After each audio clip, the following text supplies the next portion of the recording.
सभी भक्तों को जय बाबा की। देखो, शिव की लीला, शिव का रहस्य यह किसी के समझ में नहीं आएगा।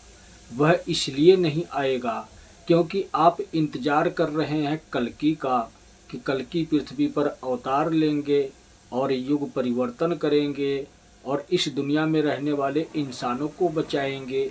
इसलिए आपको शिव लीला समझ में नहीं आएगी। शिव के क्या रहस्य हैं यह आपके समझ में नहीं आएगा। लेकिन समय समय पर वीडियो के माध्यम से आप लोगों को सब कुछ दिखाया जा रहा है, सब कुछ बताया जा रहा है और इस दुनिया में आपको किस प्रकार से अपना जीवन व्यतीत करना चाहिए यह भी आप लोगों को सिखाया जा रहा है। लेकिन आप हो कि ना तो समझते हो, ना तो बात मानते हो और ना ही मेरे दिखाए हुए रास्ते पर चलने की कोशिश करते हो। जब आप अपना कर्म नहीं करोगे तो कि आपको पता ही नहीं है कि यह समय कौन सा चल रहा है। आप तो यह समझते हो कि यह कलयुग चल रहा है, इसीलिए आपको शिव की लीला समझ में नहीं आ रही है। क्योंकि यही शिव की लीला कल्कि की गुप्त लीला कहलाई है।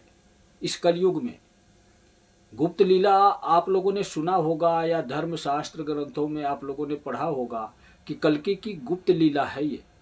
मतलब गुप्त लीला का मतलब होता है रहस्य, जिस रहस्य के बारे में किसी को पता ना हो, तो इसलिए गुप्त लीला बताया गया है। आप लोगों ने पढ़ा होगा, देखा होगा कि यह कलयुग में हरिहर की लीला चलेगी, मतलब शिव की और विष्णु की लीला चलेगी। यह संकेत आप लोगों ने सुना है। लेकिन आप लोगों ने यह भी तो सुना है कि कल्कि की गुप्त लीला है और उस गुप्त लीला में रहस्य क्या है, वही रहस्य आप लोगों को पता नहीं है।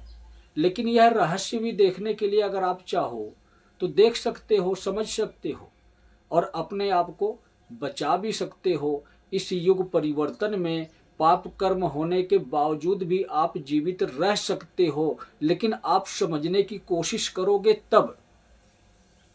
तब यह सब संभव होगा। लेकिन हम बात कर रहे थे कि शिव का रहस्य, शिव की लीला। कलयुग है, आखिरी युग है और शिव कौन है? शिव आरंभ है, शिव अंत है। आप लोगों को यह समझ होनी चाहिए कि शिव ने ही सृष्टि की रचना की है, माध्यम बनाया उन्होंने अपने ही तीन स्वरूपों का, ब्रह्मा विष्णु महेश का। ब्रह्मा विष्णु महेश का माध्यम बनाया उन्होंने और सृष्टि की रचना की।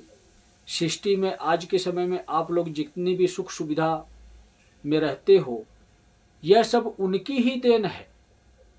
इसलिए आपके पास इतनी प्रकार की सुख सुविधाएं हैं, क्योंकि सृष्टि का निर्माण ही हुआ है हम इंसानों के लिए।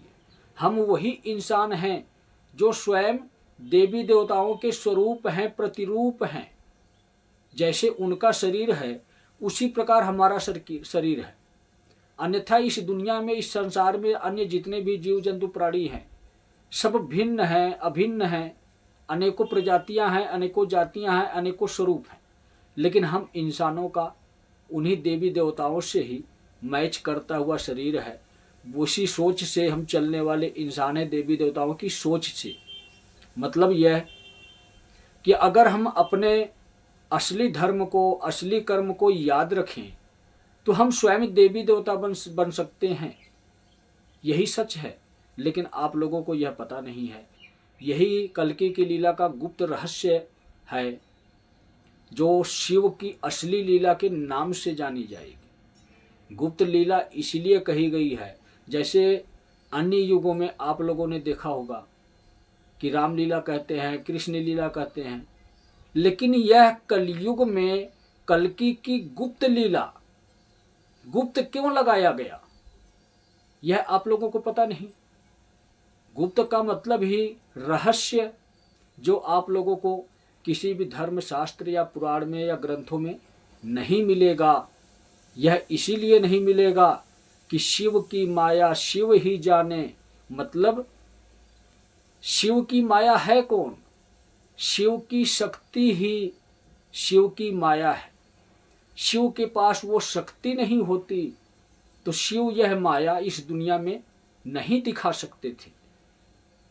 उसी प्रकार ही आप लोगों को यह समझना चाहिए, यह अवश्य देखने की कोशिश करनी चाहिए कि युग परिवर्तन चल रहा है। दुनिया में अनेकों प्रकार की प्राकृतिक आपदाएं, घटनाएं, दुर्घटनाएं और युद्ध की प्रक्रिया, विश्व युद्ध की प्रक्रिया और इसके बाद आपके जीवन में युद्ध की प्रक्रिया। आप क्या समझते हो कि इस दुनिया में जो चल रहा है, अन्य देशों में युद्ध की प्रक्रिया या और किसी भी प्रकार की प्रक्रिया, तो ये सब प्रकृति कर रही है। प्रकृति है कौन? क्या यह आप लोगों को पता है? अगर आप लोगों को सारा रहस्य समझा दिया जाए, बता दिया जाए, तब भी आप मानने को तैयार नहीं होंगे कि कौन कर रहा है। तो इसीलिए मैं कहता हूँ, शिव की माया शिव ही जाने, क्योंकि वह शिव की माया है, वही शिव की शक्ति है, वही शिव स्त्री है, वही शिव पुरुष है। स्त्री पुरुष दोनों शिव ही है।